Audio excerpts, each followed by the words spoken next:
சிம்ம ராசிக்காரர்களுக்கு குரு உங்கள் 5ஆம் வீட்டிற்கும் 8வது வீட்டிற்கும் அதிபதி ஆகும். குரு பகவான் உங்கள் ராசியின் 11வது வீட்டில் நுழைகிறார். உங்களுக்கு நல்ல வெற்றி தரும் காலமாக இருக்கும்.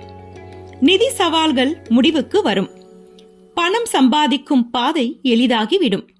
நல்ல வருமானம் கிடைக்க ஆரம்பிப்பீர்கள்.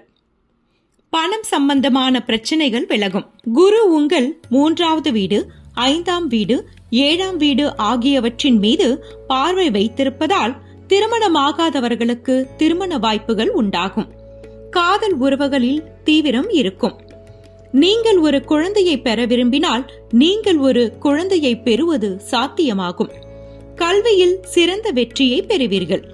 திடீர் பயணம், பண ஆதாயம் ஏற்பட வாய்ப்பு உண்டு.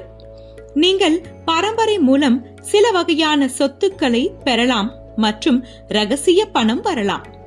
இந்த நேரம் சகோதர சகோதரிகளுக்கு சாதகமாக இருக்கும்.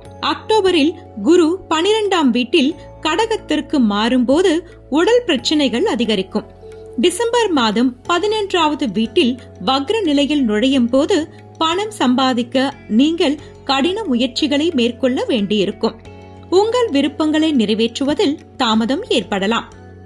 பரிகாரம்: வியாழனன்று உங்கள் நெற்றியில் மஞ்சள் அல்லது குங்கும பொட்டு வைக்கவும்.